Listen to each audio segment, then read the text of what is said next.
Welcome back to Living Local. It's time to check in with Movie Mike for what's new at the movies. Mike, how are you, man? Doing well. Yourself? I'm doing okay. Happy New Year Happy New Year to you, man. Thank you. So Mike Schultz, arts editor for The Reader, joins us in the studio, and thanks for being here. Now, there are two films opening this weekend. Indeed. And one of them, yeah. Megan. One of them I can't wait for. Yeah. This is the one I'm super excited about. It looks like it could either be unbelievably terrible or super fun. Yes. Yeah. Megan, almost every year, first week of January, we get a new horror film. This is the one for this year. It is called Megan with a 3 instead of the E. It is about a robotics creator played by Allison Williams who is working on this new toy for children. It is basically a life-size doll that if your child kind of puts their thumb imprint on it, becomes your child's best friend and will play with your child all day and will keep them out of danger and all this. What could possibly go wrong with an AI robot child?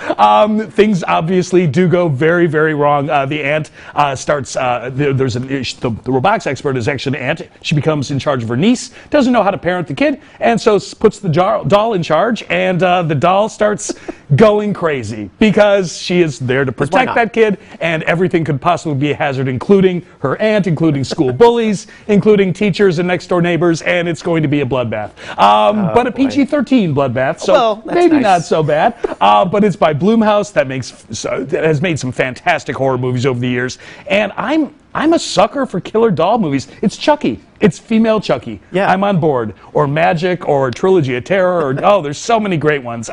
So I say bring it on and make it please as funny as it is scary, because that's the only way it's going to work. Yeah. I think. Well, your pitch was great, so I might see it even with that pitch. Okay. Unless it's terrible, then you blame me for it. No, okay. not at all. So next up, we have A Man Called Otto with Mr. Tom Hanks. Tom Hanks is back. Yes. Indeed, yes. Tom Hanks is in a remake of a 2015 movie called A Man Called Ove. It's I want to say a Norwegian or Swedish film, and I can't remember offhand. But it is a story of a grumpy old man played by Tom Hanks, who is every get-off-my-lawn character you've ever met. He is a suburbanite who is actually in mourning for his late wife, and everything right now is irritating him, and the neighbors and the pets and the people at the store, and he's over it. Until he gets a new couple of neighbors who decide that they are not going to buy this gruff exterior, and they're going to make a sweetheart out of him yet. And it's Tom Hanks, so chances are good that they're going to succeed. Exactly, but yeah, it could be light family fun, and Tom Hanks is one of the really rare movie stars. First of all, movie stars we have left. Yes. Let alone ones who are kind of getting more interesting every year, kind of doing like new cool things. So yeah, I'm looking forward to it. Yeah, I'm a big fan. I love the risks that he's taken later in his career too. It's fantastic. Absolutely. Yes. I understand this movie also has flashbacks to him as a child, played by Tom Hanks' son, who is not the famous son. Chet? Is that the one? Or the other might be. I can't remember his name. But anyway, so we'll get to see an older Hanks and a younger Hanks. I love that. Two Hanks for the price of one. That's right. Who doesn't love that? Right. So your best and worst lists have been revealed on rcreader.com. So let's talk about your top 5. Sure. Which order do you want to go in there? We could go in either way. See, we go back to front? Let's go back to front. Number 5, Elvis. As I know you love as well.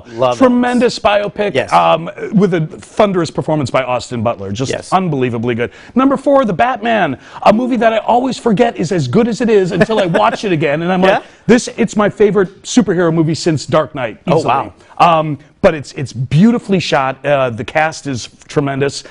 Made a lot of money, deserved it, loved it. Number 3 on the list, Decision to Leave, South Korean, kind of a Hitchcock noir thriller.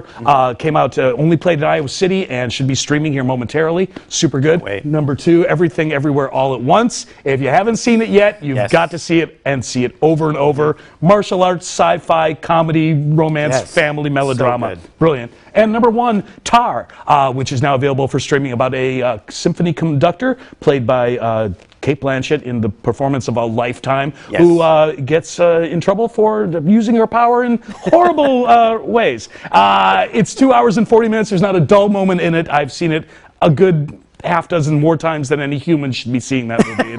It's glorious and great. Yeah. Now, real quick, for something that appears on your Sure. worst list, Yeah. Babylon. Babylon, I hated it. I so know much. you did, Yes. and I just saw it, and I didn't mind it. I kind of loved I'm it. glad. But I think it was because it was downplayed so much that by the time I did see it, I thought it was It's not as bad as I thought it was going to be.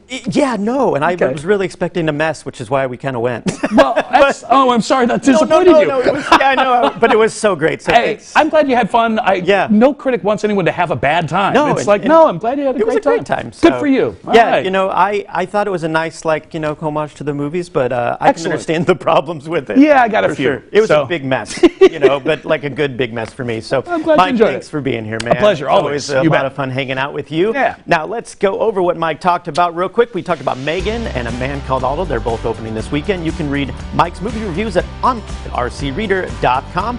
And for more information on today's movies, you can head over to ourquadcities.com.